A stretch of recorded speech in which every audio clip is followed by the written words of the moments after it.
Independent journalist Zachary Stoner was fatally shot on May 30, 2018, in Chicago. Court records show that despite the arrest of 5 suspects in 2018 and 2019, no one has been prosecuted. The prosecutor's office said Monday the evidence was insufficient to file charges and police agreed. Chicago. While the 2018 killing of an independent Chicago reporter seemed destined to go unsolved, police records show investigators may have solved his homicide years ago when they arrested members of Southside Chicago's Perry Avenue gang. The documents, obtained by the Associated Press, revealed that in 2019, prosecutors declined to prosecute and police were forced to release the suspects. Zachary Stoner, or Zach TV, was attacked on a downtown Chicago street lined with surveillance cameras. Tulsa Race Massacre. 24 more unmarked graves discovered in search for victims a century later. Prosecutors say there was insufficient evidence. Police never announced arrests in his shooting but say the Cook County State's Attorney's Office cited the possibility that the two sides in the shooting on May 30, 2018, were mutual combatants, a disputed legal concept that's a throwback to duels between nobles or prearranged gunfights in the Wild West. That prosecutors passed on charges on those grounds raises questions about whether Chicago gangs can literally get away with murder when it's unclear who initiated a shooting and who returned fire in self-defense. The case and arrest reports, obtained in an open records request, offer previously unreported details about what may have precipitated Stoner's killing after he left the crowded Clark Street Refuge Bar. Relying on video, eyewitnesses, cell phone location data and ballistics on a bullet removed from the 30-year-old's brain, police arrested 5 suspects, aged 19 to 22, in 2018 and 2019, on probable cause of first-degree murder. Prosecutors also cited inconsistent witnesses as a reason to not prosecute. 2 of the suspects have since been killed. Another, identified by a witness, told police, "I didn't pull the trigger."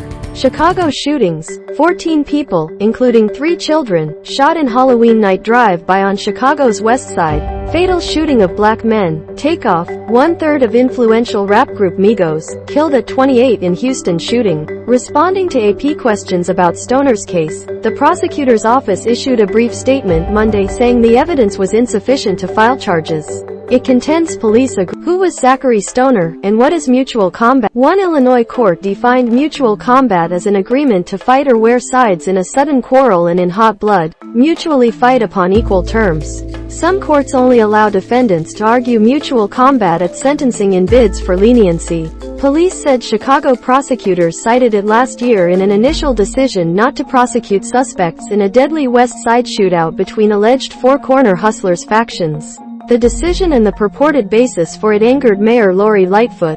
"Letting gunmen act with impunity," she said, "will send this city into chaos." Stoner's Zach TV 1 channel was profitable, but the work was dangerous. The otherwise upbeat Stoner had predicted that a gang, piqued by his reporting, may try to kill him, so he always had a gun within reach.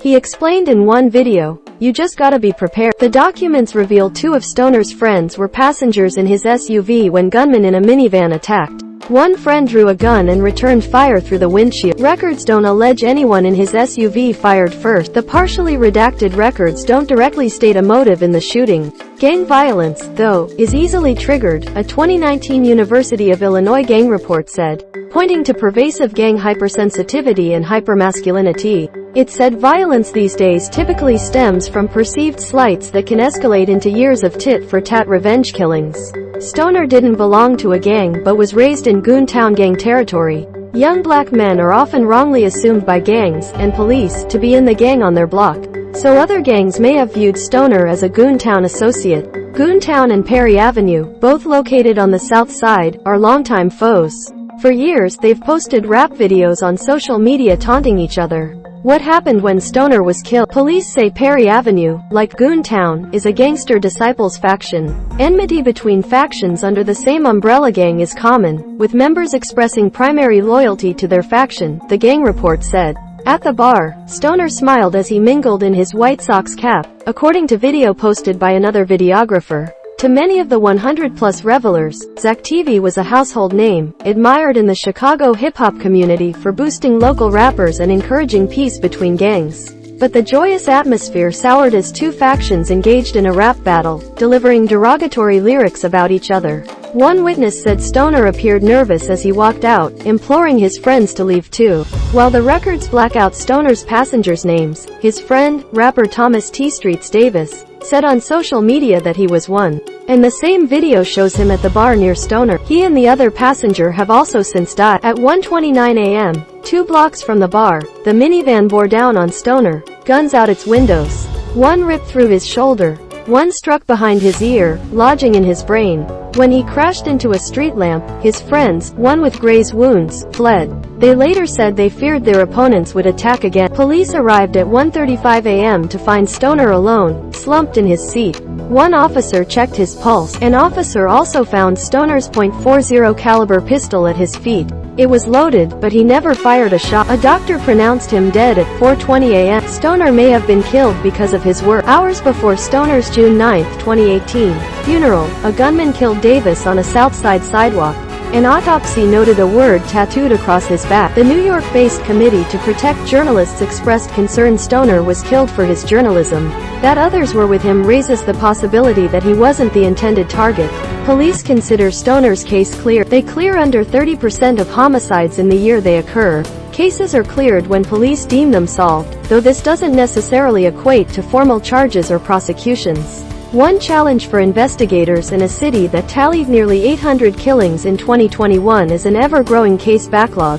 Another is persuading witnesses to shirk the no-snitch code and trust a police department with a history of abuses. Political foes, Chicago's police union and suburban police chiefs have also accused the state's attorney's office, headed by Kim Foxx, of not being aggressive enough in prosecuting cases. Answering the mayor's criticism last year, Foxx alluded to Chicago's grim history of wrongful convictions. "We cannot cut corners," Foxx said. In February, she announced charges in the Four Corner Hustlers case. Prosecutors are leaving the door open to charges in Stoner's case. The statement this week said they will review any additional information that is brought to us by police.